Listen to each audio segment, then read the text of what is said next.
All right. So what you're going to do now is after I'm done talking, you're going to wait like 2 seconds and then you're going to start talking as though there's no me.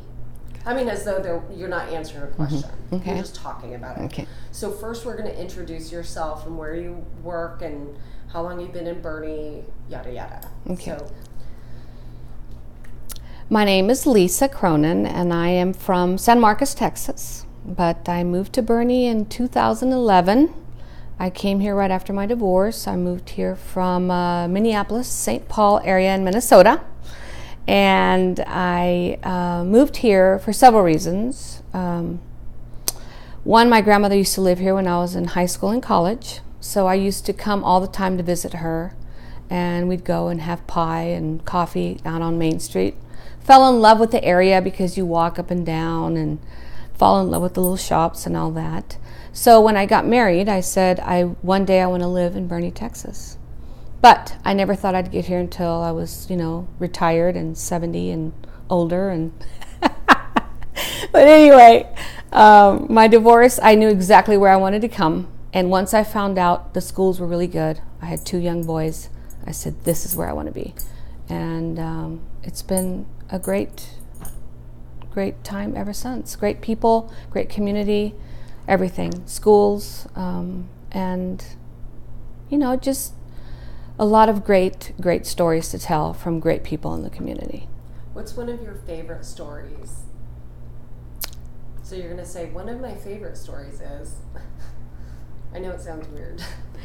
Well, one of my favorite stories that I love to tell, and I've told it to a lot of people, is I came down here to look for a house to rent, and I didn't find anything. So I was panicking, so I went back to Minneapolis, and I thought, oh my gosh, I'm about to move, and I don't have anywhere to go.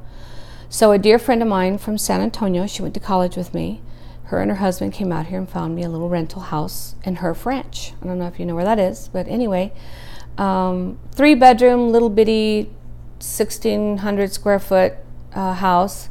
So I'd never seen it, and I arrived with my trailer, my 2 kids, a dog, and a plant in the middle of my son and I, and a printer, and it was just, we looked terrible when we arrived. But anyway, loved the little house, and it was close to the school, so my son could walk to school, to Champion High School.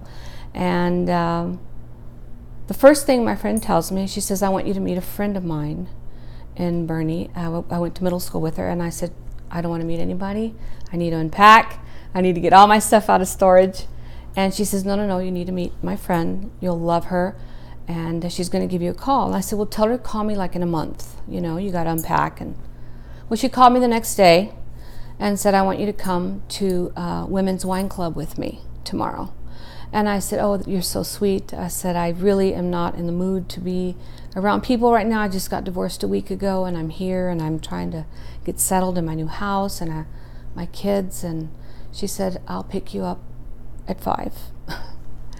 So she shows up at 5, and I told the boys, they were little, I said, I'll be back in an hour and a half, So the first thing that I loved about Bernie is that I walk in, and all these wonderful women, one of them told me, Lisa, there's life after divorce. Another one told me, I need your resume. I don't know if you know her, but her name is Rhonda Menarson, and she owns Heart Employment in town. And I always talk about her because she said, I really need your resume. There is life after divorce. I'm divorced too. And by the time I got to the 4th woman, who I couldn't even remember their names that day, they said, you're going to be okay. You came to the right place. So memories of my grandmother, which were good. Now I'm divorced, and I've been here 3 days, and I get these wonderful women. So I got home that night, and the boys were, well, how'd it go, Mom? I said, I met some really neat women. So, of course, the next day, one of them calls me and says, I need your resume. And I said, I'm among dishes and boxes and newspaper and, it's a mess. So she says, you know what? She says, let me just take down your education and your background and all this, and I'm going to do it over the phone.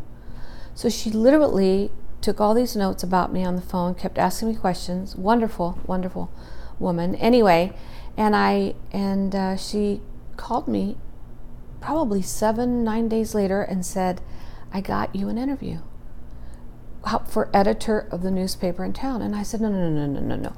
I have not written anything since college, and I wasn't a very good writer then, and I doubt I've improved over the years. So she said, just go for the practice.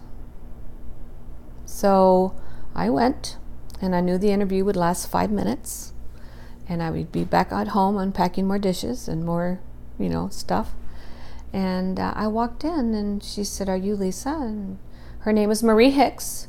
She's kind of a legend in Kendall County because she used to own the largest small town newspaper. It was called the Hill Country Recorder. And I can't remember if it was her her mother that got sick first, or her husband, but one of them did. And she decided to sell the newspaper to a man from Dallas. And she said, I'm going to take care of my loved ones. And her husband died. She said her brother died, and then her dog died. And she said, here I was, no one to take care of anymore. My mom was gone. My other brother was gone. So she said, I decided that I needed a baby, and all my babies were newspapers, so I'm going to buy a new newspaper. So at the age of 78, Marie Hicks bought Hill Country Weekly, or started Hill Country Weekly, I should say, not bought it. She started it. But anyway, she was already so well known in the newspaper world in San Antonio, and she used to work for San Antonio Express when she was younger. And I had been praying for I wanted a strong woman. I wanted one that I could mentor me. I wanted one that would give me encouragement, and one that I could trust. So I walk in for this interview, and she's on the right, and she says, are you Lisa? And I said, yes, I am. I said, are you Marie? And she said, yes, I am. And I said, well, I'm here for the interview as an editor. The first question she asked me is, have you ever written for a newspaper before? I said, never. She said, have you ever worked for a newspaper before? And I said, never. She said, when was the last time you wrote something? I said, in college. So she looks down at my resume and can see that I'm not 22. Anyway, so she asked me a few questions about my background. I have a lot of management and marketing background. So she said, well, I can teach you everything you need to know in 2 weeks. And can you start on Monday? My interview was on a Wednesday in December, and I couldn't believe it. And so I started working for her that Monday. Went home, put my Christmas tree up, everything, because I knew I was going to be a working woman now. And she took me under her wing, and just every morning I'd walk in with my coffee, because she says we don't drink coffee here, we're all tea drinkers, so if you drink coffee, bring your own. So I'd bring a big old, Yeti full of coffee, and she would come in and sit right next to me. And she taught me everything. It was a 4-screen computer, which that alone intimidated me. And she said, you turn it on here, and this is the screen for the front page, and this is your color page, and this is the one, and this. And she would come and sit by me for at least 2 to 3 hours a day and show me everything I needed to know. Talk about comfort, and talk about kindness. Because once in a while she'd say something like, Lisa, you're going to be okay. You're going to be okay. I'm going to introduce you to people in this community. I'm going to make sure that it opens doors for something down the road. I don't know if this paper will take off. I don't know if it'll become anything. But if it doesn't, I'll make sure that I introduce you to the right people.